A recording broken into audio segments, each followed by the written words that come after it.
샬롬, 반갑습니다. 사람마다 행복의 조건이 다릅니다. 많은 사람들이 자기 행복을 어떤 일을 목표하고 성취하는 것에 두고 살죠. 예전에 저도 그랬는데 성취가 나쁜 것은 아니지만요. 사실 성취의 순간은 아주 짧지 않습니까? 그래서 내 계획대로 성취를 하더라도 그것을 누리는 시간은 아주 짧은 시간이에요. 그래서 어떤 분은 또 행복의 조건을 건강에 두기도 하고 또 명예 또는 물질에 두기도 합니다. 그런데 우리 그리스도인의 행복은 예수님을 닮아가는 변화와 성숙에 있습니다. 신앙 연수가 쌓이고 나이가 들어갈수록 이런 변화를 확인할 때 기쁨은 이루 말할 수가 없는데, 이런 변화와 성숙을 이루기 위해서는 우리가 어떤 과정을 거쳐서 변화를 이루게 되는지 우리 간단하게 살펴보도록 하겠습니다. 우리가 추구하고 있는 변화와 성숙은 예수님을 닮아가는 것인데, 근데 이런 생각 안 드세요? 왜 가당치도 않게 하나님이신 예수님의 이미지를 닮으려고 하는 거냐 하는 거죠. 너무 목표가 높다는 생각이 들지 않았습니까? 저도 그런 생각을 많이 했어요. 그런데 그렇게 하라는 이유는 그것이 원래 하나님이 지으신 인간의 원형이기 때문에 그렇습니다. 하나님이 태초에 인간을 지으실 때 하나님의 형상을 따라 만드셨습니다. 그런데 인간이 죄를 범함으로 하나님의 형상을 상실해 버렸고, 그러곤 죄인의 형상만 남게 된 것입니다. 구원은요, 이 죄인의 형상을 벗어버리고 하나님의 형상을 찾아서 창조 원형을 회복하기 시작하는 것이고, 이것을 지속적으로 완성해 나가는 것이 영적 변화와 성장이고, 그리고 내주하신 성령님이 그 일을 도우시는 겁니다. 그래서 말씀드린 이런 변화를 일으키기 위해서는 먼저 우리 마음이 새로워져야 됩니다. 로마서 12장 2절 말씀입니다. 너희는 이 세대를 본받지 말고 오직 마음을 새롭게 함으로 변화를 받아 하나님의 선하시고 기뻐하시고 온전하신 뜻이 무엇인지 분별하도록 하라. 자, 마음을 새롭게 함으로 변화를 받는다고 했는데, 죄인의 형상으로 세상을 쫓으면서 살던 우리의 마음이 새로워지기 위해서는요, 하나님 말씀이 들어와야 합니다. 하나님 말씀으로 깨달음을 얻을 때 제일 먼저는요, 우리의 생각이 변하게 됩니다.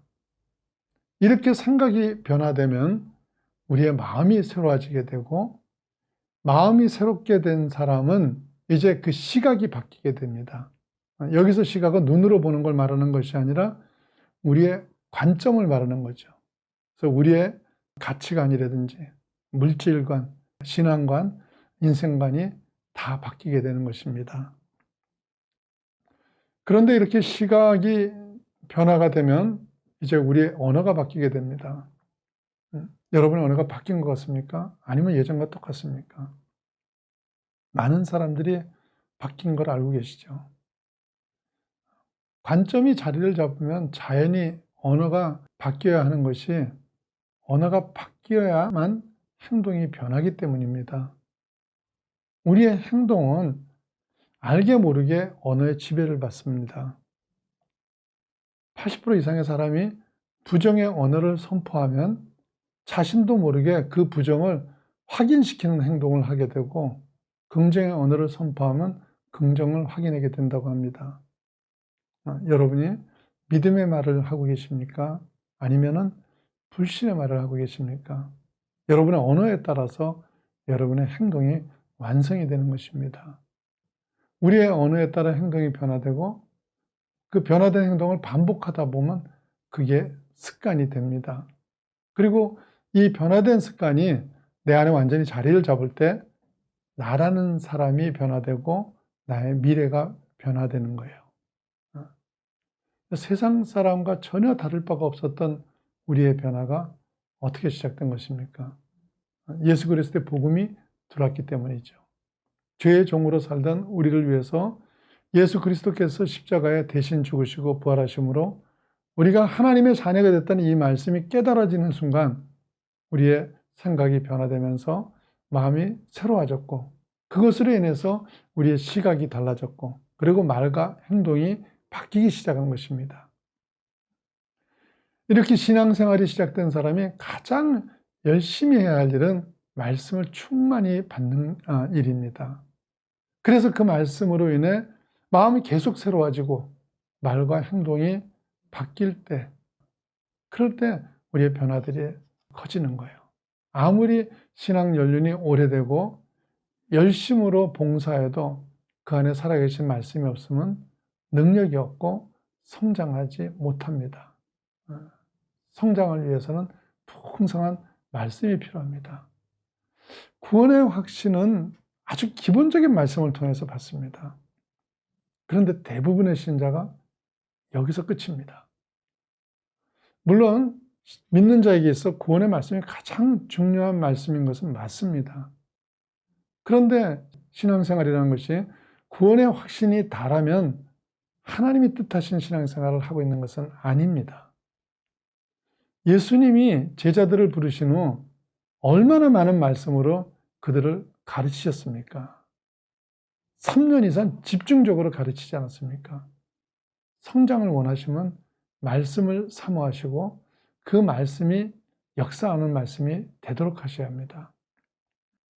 그런데 예수님이 직접 말씀을 가르치셨어도 마음이 닫혀 있으면 그 말씀이 역사하시는 말씀이 되지를 못합니다. 가룟 유다는 3년 동안 예수님께 말씀을 받았지만 그에게는 아무 쓸모없는 말씀이었습니다. 하나님의 말씀을 사모하시고요.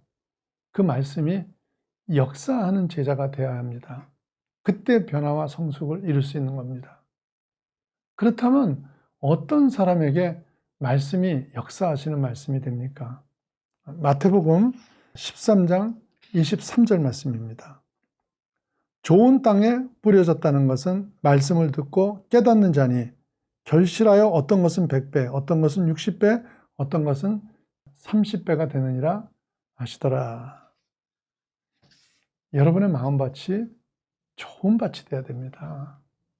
어떤 밭이 좋은 밭입니까? 하나님 말씀 앞에 겸손한 마음을 가진 사람입니다. 겸손한 마음으로 말씀을 받을 때 23절 다시 보세요. 말씀을 듣고 깨달음으로 마음이 새로워지고 그리고 시각이 바뀌고 언어와 습관이 변화되어 성숙한 크리스찬들이 되시기를 예수님 이름으로 축원합니다.